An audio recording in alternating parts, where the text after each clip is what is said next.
الحمد لله رب العالمين والصلاة والسلام على عبد الله ورسوله محمد وعلى آله وأصحابه أجمعين ومن تبعهم بإحسان إلى يوم الدين.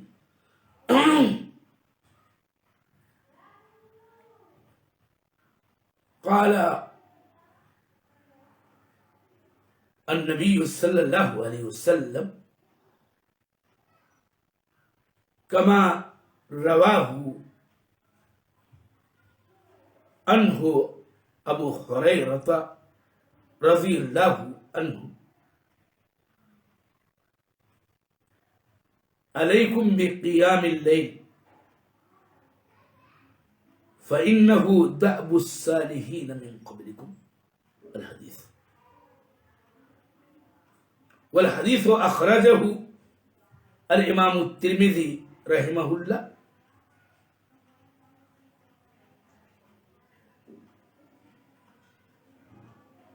میرے دینی بھائیوں، سلسلے واو ارشاد کی بابت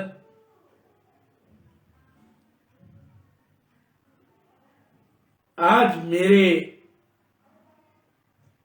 درس کا موضوع ہے قیام رمضان.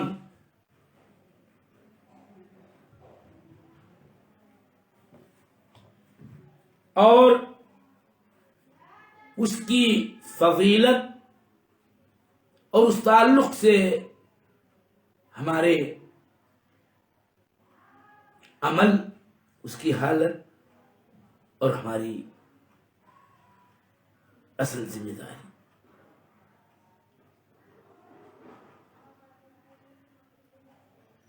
میں اس سلسلے میں جو پہلی بات آپ کے سامنے پیش کرنا چاہتا ہوں وہ یہ ہے کہ قیام اللیل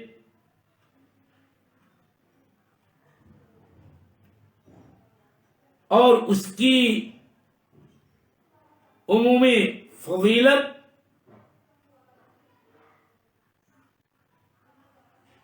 اور اس سلسلے میں ایک بات یہ بتاتا چلوں کہ قیام اللیل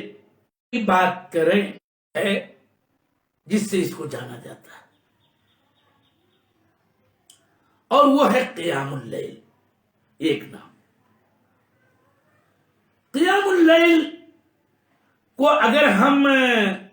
اپنی زبان میں ترجمہ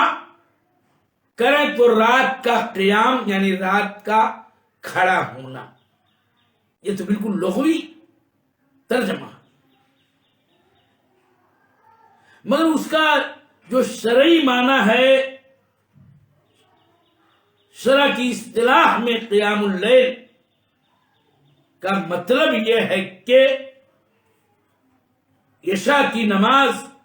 جو فریضہ ہے اس سے فارغ ہونے کے بعد رات کی ساعتوں میں سے کسی بھی ساعت میں طلوع فجر صادق سے پہلے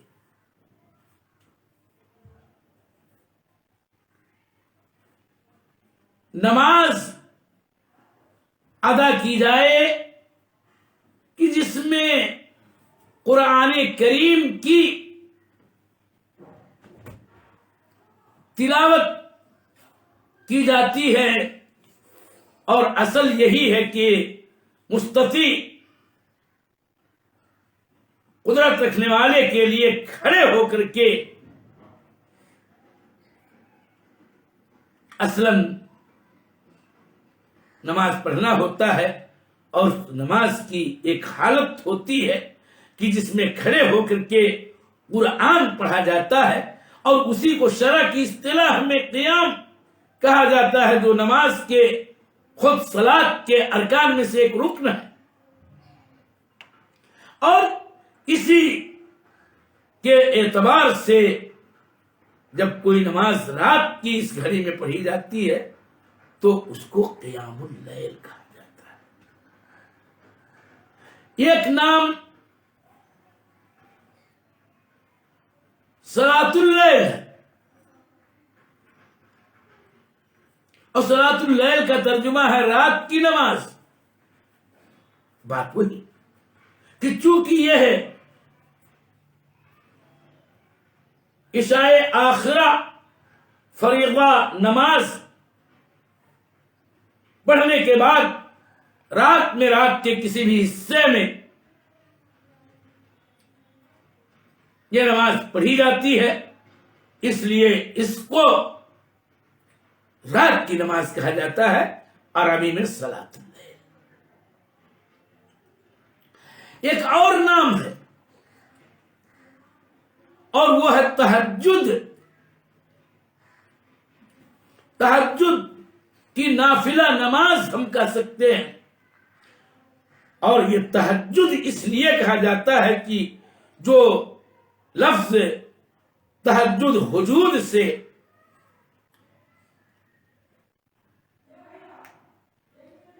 ہے، اس کے معنی ہوتے ہیں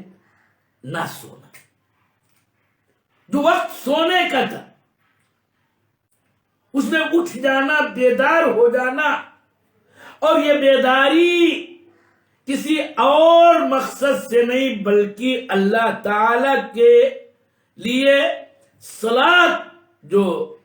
طریقہ ہے مشروع رات میں پڑھنے کے لیے یہ بیداری ہو، تو اسی لیے اس نماز کو تہجد بھی کہا جاتا ہے۔ ایک اور نام جو معنوی اعتبار سے ماخوذ ہے سلف صالحین کے یہاں، یہ تو اہل تحقیق آپ کو بتائیں گے کہ کب اس نام کا چلن عام ہوا، ورنہ صریح طور پر کتاب اللہ میں اور احادیث رسول اللہ میں یہ نام جو میں اب ذکر کر رہا ہوں چوتھا، وہ نہیں وارد ہے۔ لیکن معنوی اعتبار سے کسی چیز کی شناخت کے لیے کوئی نام متعین کر لیا جاتا ہے تاکہ سمجھا جائے کہ یہ فلاں بات یا فلاں چیز وہ ہے، یہ ہے، وہی ہے، اور وہ ہے صلاۃ التراویح۔ صلاۃ التراویح کا اگر میں آپ کو ترجمہ بتاؤں تو یہ ہے کہ وہ نماز کی جس کے بعض حصے کو پڑھنے کے بعد اپنے آپ کو آرام پہنچانا ہوتا ہے، کچھ دیر آرام کر لیا جاتا ہے کہ تھک چکے ہیں، تاب و تکان لاحق ہے، ذرا سستا لیں، اپنے آپ کو آرام دے لیں، تب پڑھیں پھر جو باقی رہ گیا ہے۔ تو چونکہ نبی صلی اللہ علیہ وسلم کہ اسوہ حسنہ کو اگر آپ دیکھیں اس رات والی نماز کے تعلق سے، تو ایسا بھی ہوتا تھا کہ آپ 4 رکعت پڑھتے، پھر آرام کرتے، پھر آرام کرنے کے بعد پھر پڑھتے، اور اس کے بعد وتر پڑھتے، یعنی وہ 4 اولین اور 4 بعد کے رکعتوں کے درمیان ترویحہ ہوتا تھا کہ اپنے آپ کو آرام پہنچاتے تھے آپ، اور اسی سے یہ نام ماخوذ کیا گیا کہ اس نماز کو تراویح بولا جانے لگا۔ اور بالخصوص ہمارے بر صغیر میں بالخصوص رمضان المبارک کے اندر جب راتوں میں صلاۃ اللیل پڑھا جاتا ہے، قیام اللیل کیا جاتا ہے، تہجد پڑھا جاتا ہے، تو یہ تینوں نام زیادہ نہیں لے کر کے اس کو تراویح پڑھنا اور تراویح کی نماز ادا کرنا ہی بولا جاتا ہے، حتیٰ کہ لکھنے میں بولنے میں زیادہ تراویح۔ تو یہ تو بات ہوئی ناموں کے تعلق سے۔ انشاءاللہ میں اس موضوع کو کل کمپلیٹ کروں گا۔ آج آپ کو یہ بتانا چاہتا ہوں میرے دینی بھائیوں کہ قیام اللیل، صلاۃ اللیل، تہجد اور تراویح یہ چاروں اصلاً ایک نماز ہے، اور میں ایک طالب علم کے طور پر ایک بات اور کہہ سکتا ہوں کہ عمومی طور پر صلاۃ اللیل، قیام اللیل، تہجد یا تراویح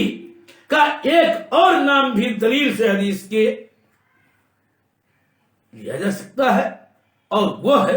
صلاۃ وتر۔ اس کو وتر کی نماز بھی بولنا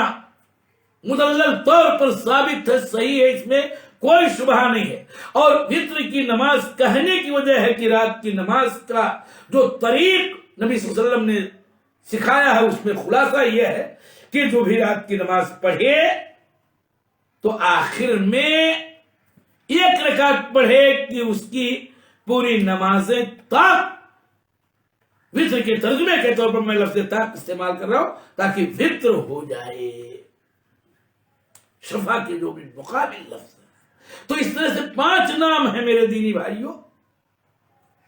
تہجد مشہور آیت کریمہ اگر آپ قرآن عظیم کی پڑھائیں، دیکھیں، سنیں، جس میں اللہ تعالیٰ نے اپنے نبی صلی اللہ علیہ وسلم کو یوں فرمایا تھا فَتَحَجَّدْ بِهِ نَافِلَةً لَكَ۔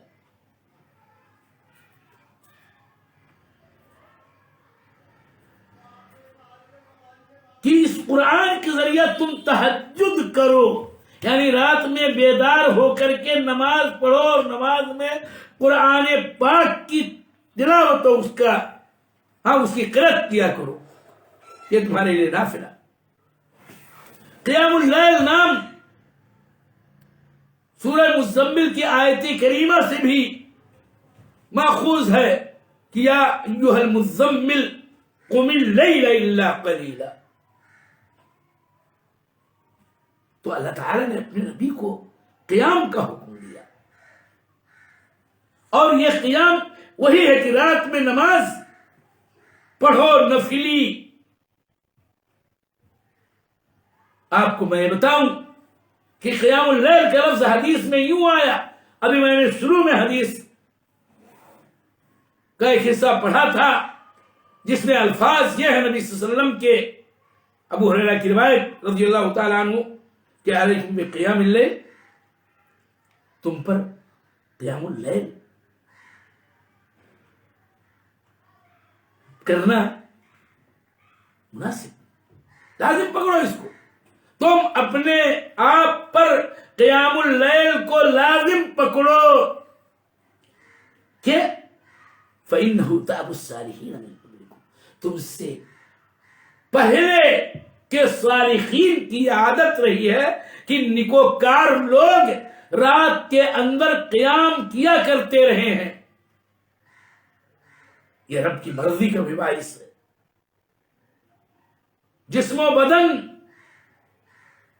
کے لیے یہ مفید ترین چیز ہے،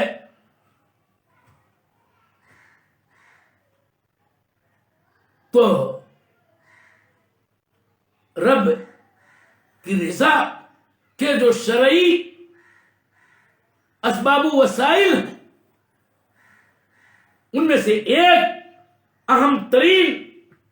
کسی بھی بندے مومن کے لیے ایک طریق مشروع یہ ہے کہ وہ راتوں میں اللہ تعالی کے سامنے کھڑے ہو کر کے نمازیں ادا کرے۔ صلاۃ اللیل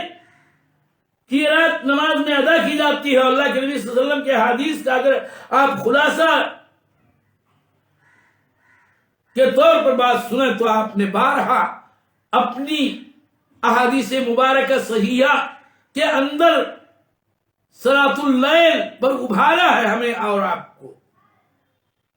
اور یہ افضل اعمال وغیرہ بتاتے ہوئے آپ نے یہ بھی کہا ہے کہ وہ تصلوا باللیل والناس نیام، کہ تم رات میں نماز پڑھو جب لوگ سو رہے ہوں. اور مشہور حدیث کے اندر یہ لفظ وارد ہے کہ جس میں آپ نے یوں کہا تھا کہ صلاۃ اللیل مثنی مثنی، تو رات کی نماز. تو میرے دینی بھائیوں، اتنی باتیں گوشے گزار کرنے کے بعد آپ کو ایک بات پورے اعتماد کے ساتھ میں یہ بتانا چاہتا ہوں، اور یہ سب کچھ اہل علم، محققین، راسخین، فقہائے محدثین کی تحریرات کا خلاصہ ہے، اور انہی سے استفادہ کرتے ہوئے یہ بات میں پیش کر رہا ہوں کہ یہ رات کے اندر عبادت کی جو یہ شکل ہے اور جس کے یہ نام ہیں، یہ ایک ہی شے ہے، یہ الگ الگ چیزیں نہیں ہیں کہ مثلا تہجد اور ہے، قیام اللیل اور ہے، اور صلاۃ اللیل اور ہے، تراویح اور ہے. نہیں، یہ تو ایسا ہوتا ہے کہ خود ایک ہی چیز کے کئی نام ہوتے ہیں، اور ناموں کی کثرت بسا اوقات مسمى کی اہمیت، عظمت، شرف، بزرگی وغیرہ کی دلیل ہے. قرآن عظیم کے نام دیکھ لیجئے آپ، رسول اللہ صلی اللہ علیہ وسلم کے اسماء آپ دیکھ لیجئے جو صحیح اور ثابت طور پر صحیح روایتوں میں مروی ہیں. تو یہ ناموں کی کثرت، مسمى کی فضیلت، اہمیت، عظمت اور ان کی شرف و بزرگی کی دلیلوں میں سے دلیل ہوتی ہے کہ پہچان بنے. تو وہ رات میں نماز پڑھی جانے والی جو عبادت ہے، اسی کے یہ متعدد اسماء ہیں جو کتاب و سنت اور طریقہ نبی صلی اللہ علیہ وسلم سے یا تو ماخوذ ہیں کہ قیام اللیل کہیے وہی ہے، تہجد کہیے وہی ہے، صلاۃ اللیل بولیے وہی ہے، وتر کی نماز بولیے وہی ہے، آپ تراویح کہیے وہی ہے. تو یہ ہے سب سے اہم ترین نقطہ ہے کہ جسے آج کے مسلمانوں کو، علماء فقہاء تک کو، سب کو سمجھنا چاہیے. اب میں ایک دوسری بات کر کے گفتگو ختم کر رہا ہوں کہ جب یہی عبادت رمضان میں کی جاتی ہے، وہ بھی نبی صلی اللہ علیہ وسلم کے اسوہ کی اتباع ہی کرتے ہوئے اور آپ سے ثابت شدہ طریق کی پیروی کرتے ہوئے جو جماعت کے ساتھ اہل اسلام ادا کرتے ہیں، اس کو ہم قیام رمضان کہتے ہیں. اب قیام رمضان کی جو بات ہے بس اتنی کہ یہ وقت نہیں بلکہ مہینے کی طرف نسبت ہو جاتی ہے کہ یہ مہینہ بڑی عظمت والا ہے. اس میں جب تہجد آدمی وہ بھی مسجد میں جماعت کے ساتھ امام کی ابتدا میں پڑھتا ہے تو یہی قیام رمضان ہے. اور قیام رمضان آپ صلی اللہ علیہ وسلم نے خود کیا ہے، قیام رمضان پہ ابھارا ہے، قیام رمضان کے اجر و ثواب کو بیان کیا ہے. یہی قیام اور یہی تہجد، یہی صلاۃ اللیل جب رمضان کے آخری عشرے میں ہوتی ہے تو بھی وہ قیام اللیل ہے، وہی تراویح ہے، وہی تہجد ہے، وہی صلاۃ اللیل ہے. لیکن ایک اور نام بات نسبت کی کہ چونکہ اس عشرے کے اندر قدر کی رات آتی ہے اور اسی کو پانے کے لیے یہ اعتکاف سے لے کر کے مشروع عبادات انسان کافی محنت و مشقت کے ساتھ کرتا ہے، اور اس رات کو پانے کے لیے بھی لمبی لمبی تہجد، لمبے لمبے صلاۃ اللیل، لمبے لمبے قیام اللیل کہتا ہے، تو اسی کو اللہ کے نبی صلی اللہ علیہ وسلم کی حدیث کی روشنی میں قیام لیلۃ القدر بھی کہا جاتا ہے۔ یہ کوئی عالم نہیں کہہ سکتا کہ قیام رمضان اور چیز ہے، تہجد اور چیز ہے، قیام اللیل اور چیز ہے، قیام لیلۃ القدر اور چیز ہے۔ یہ تماشا ہے۔ اور اس رات میں ایک ہی بار ادا کرنا ہے۔ عام دنوں میں آدمی تہجد کا یا قیام اللیل کا، صلاۃ اللیل کا عادی ہے، اس کو پڑھنا چاہیے، اپنے گھر میں پڑھے، اپنی مسجد میں جا کے پڑھ لے، کسی بھی پاک صاف جگہ پر پڑھ لے، اور رات میں تنہائی میں پڑھے جب دنیا سو رہی ہو، تو بڑی اچھی بات ہے، افضل اعمال میں سے ہے۔ اور یہی چیز جیسا کہ تفصیل سے معلوم ہے کہ رمضان میں آپ نے اپنی زندگی میں پڑھایا ہے جماعت کے ساتھ، لوگوں نے آپ کی ابتدا میں صحابہ کرام نے نماز ادا کی ہے، لیکن 4 دن پڑھانے کے بعد 23، 24، 25، 26 ناغہ 27 کو پڑھانے کے بعد آپ نے انتظار کیا 26 کو، تو لوگ پھر آپ نے اس کے بعد بھی لوگ جمع ہوئے، تو آپ نے نہیں پڑھایا، نہیں آپ نکلے، مسجد کھچاکھچ بھری تھی، لیکن انتظار کرتے رہ گئے، آپ نے نکلے، اس کی اپنی حکمت تھی۔ جیسا کہ اللہ کے نبی نے بتایا ہے کہ خشیت ان تفرض علیکم، تو پھر صحابہ میں سے عمر بن خطاب نے رضی اللہ تعالیٰ عنہ خلیفہ کی حیثیت سے باجماعت قیام اللیل، باجماعت قیام رمضان، باجماعت تراویح کو جاری کیا۔ تفصیل ہم پڑھ سکتے ہیں کتابوں کے اندر، جو اس موضوع پر بہترین کتابیں ہیں، وہاں پر آپ جائیے اور تفصیل پڑھیے۔ اور ثواب بہت زیادہ ہے قیام کا، تہجد کا، قیام رمضان کا۔ شرف زمان کی بنیاد پر اس عبادت کیا اجر و ثواب بڑھتا ہے، اس میں کوئی شبہ نہیں، لیکن آپ اس حقیقت کو سمجھیں کہ یہ سب ایک ہی عبادت ہے۔ اور اس تمہید کے بعد میں کل اگلے درس میں یہ بتاؤں گا کہ ہمارا عمل تو یہ ہونا چاہیے کہ ہم قیام رمضان کریں، قیام لیلۃ القدر کریں، لیکن اپنے منمانی طریقے سے نہیں، جیسا کہ بعض لوگ کرتے ہیں، یا یہ کہ حسن نیت سے ہم یوں زیادتی کریں یا یوں زیادہ کریں کہ جس کی کوئی دلیل نہیں ہے، اور ٹھیٹ سنت نبوی سے میل کھانے والی بات نہیں ہے۔ جیسا کہ شروع میں کوئی رمضان کے مہینے میں آخری عشرے میں تراویح پڑھے، پھر رات میں قیام اللیل کے نام پر پھر 10 رکعت 8 رکعت، جو بھی طریقہ لوگوں کا ہے وہ کرے۔ تو میں کل انشاءاللہ اس نقطے پر اپنی گفتگو رکھوں گا مدلل طور پر کہ رمضان پہلا عشرہ ہو، دوسرا عشرہ ہو، آخری عشرہ ہو، تراویح ایک ہی بار پڑھنا چاہیے۔ اور جہاں تک وقت کی بات ہے، وقت کے تعلق سے تفصیل کے ساتھ باتیں سننی چاہیے، مگر یہ آپ مختصراً جان لیں کہ اول لیل میں، وسط لیل میں، آخر لیل میں پڑھنا صحیح ہے۔ بہرحال ہماری ذمہ داری تو اصل یہ تھی کہ ہم قیام اللیل کرتے،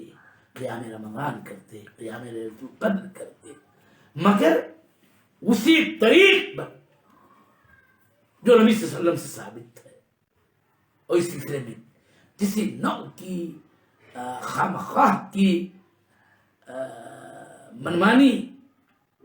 کو در نہ آنے دیتے، چاہے وہ تعداد رکعات کے تعلق سے ہو، یا کیفیات کے تعلق سے ہو، یا اوقات اور اس کی تعین و تحدید کے تعلق سے ہو، سب میں اصل مقبہ نظر ہمارا سنت کی اتباع ہونا چاہیے۔ اللہ تعالی ہم سب کو توفیق دے کہ بقیہ جو لیالی رمضان کے باقی ہیں راتیں، اس پہ اللہ تعالی ہمیں قیام کی توفیق دے اور ہمارے صیام و قیام کو قبول فرما۔ وصلی اللہ علیہ وسلم۔